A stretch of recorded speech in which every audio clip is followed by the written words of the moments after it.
Alright, in this video I will show you how to simplify expressions like this and expressions like this. Well, we need to use our sum and difference formulas.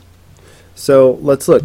The cosine of angle minus angle is equal to cosine cosine plus sine sine.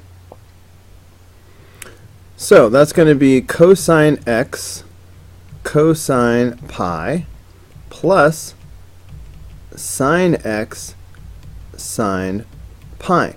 Next, we evaluate the parts that we can. Cosine pi, we know what that is. Sine pi, we can figure that out too. So cosine x is not going anywhere.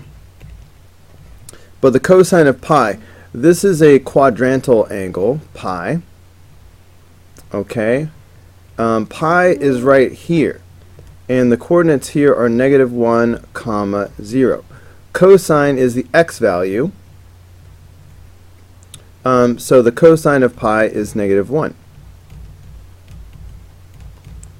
Alright, sine is the y value. So the y value here will be 0. Cosine x times -1 is just negative cosine x. Sine x times 0 is 0. So I'm not going to even write that down. So negative cosine x will be the final answer for number 7. Okay, number 8. Now the sine of something minus something is sine cosine minus cosine sine. So I'm going to go sine x cosine pi minus cosine x sine pi. Okay, now everything I've written so far is just this. I haven't gotten into the other half of the expression yet. So I have this. Okay, now it is critical that you use parentheses on the next step that's coming. So see this minus sign right here? That's the minus sign that I'm putting right now. Now I'm going to write this expression in red. Okay, the cosine of x plus pi. And I'm going to put the entire thing in parentheses to help me remember to distribute the negative sign. Okay, so for this to be accurate, I have to use parentheses. So the formula goes, so if I have the cosine of something plus something, it goes cosine cosine minus sine sine. Okay, so I'm going to have cosine x cosine pi minus sine x sine pi. Okay, so we just have to simplify this. So let's go ahead and substitute the values that we have, the values that we know. So sine x is just going to stay sine x. Again, the cosine of pi, alright, which one more time, pi is right here, and this is -1, comma 0. So my cosine is -1 because it's the x value. Okay, and then I have minus cosine x. The sine, again, is 0. Alright, and then I have this green minus sign in the middle.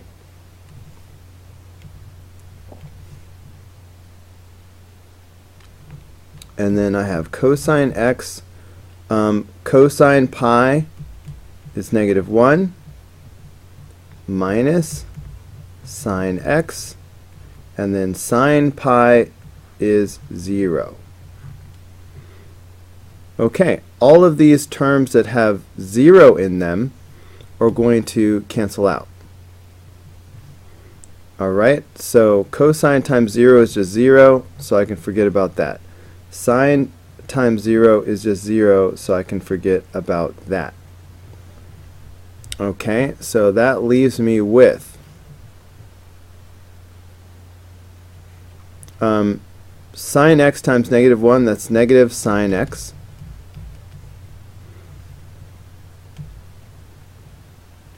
And then there's, see that green minus sign? There it is still.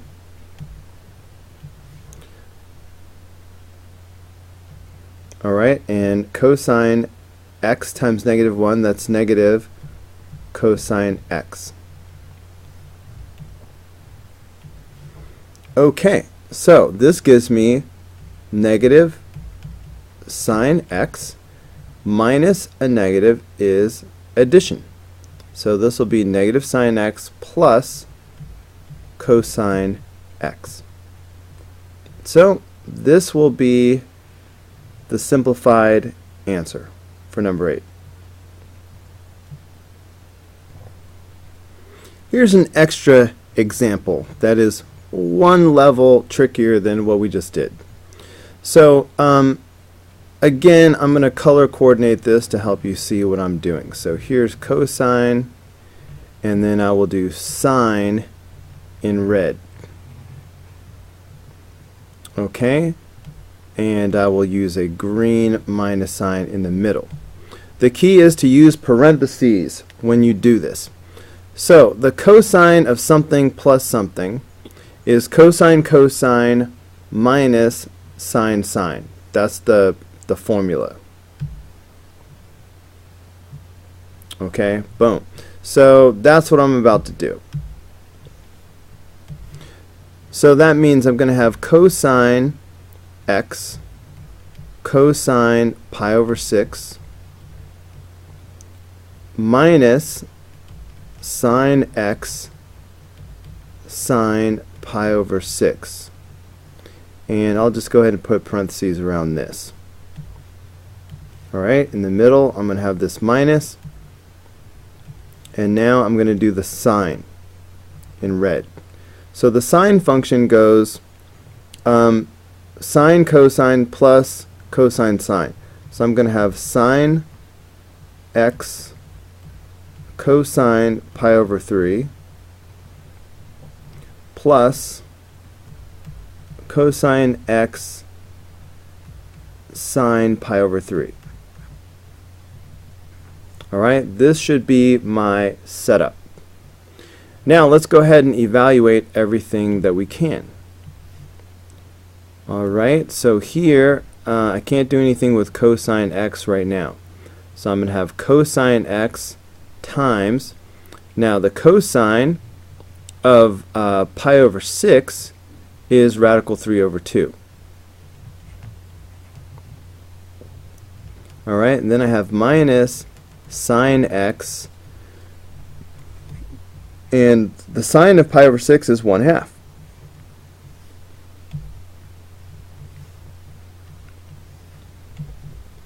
Okay, now let me similarly work on the other half of my expression. So sine x, nothing I can do with that right now. Cosine of pi over 3 is 1/2. Alright, that's just something that we've memorized. So then I have plus cosine x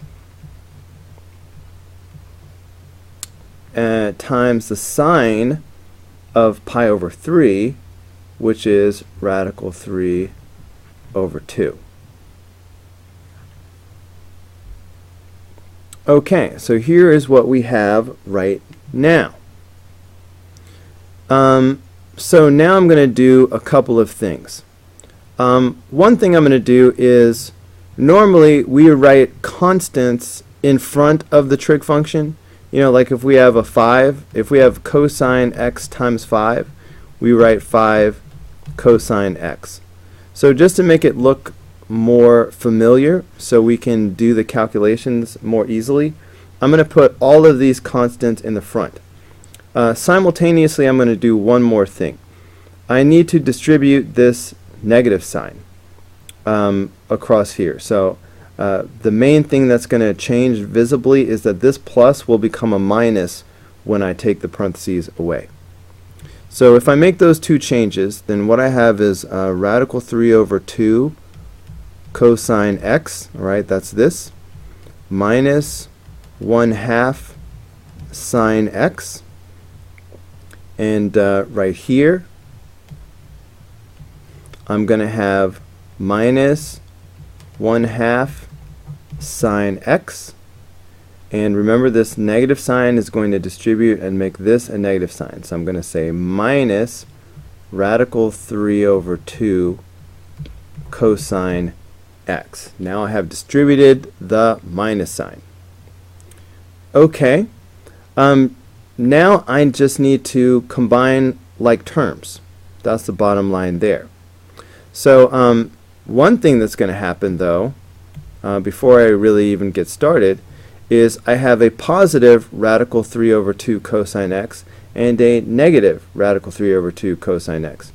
So those are going to wind up canceling each other out. So now it's just a matter of combining these like terms.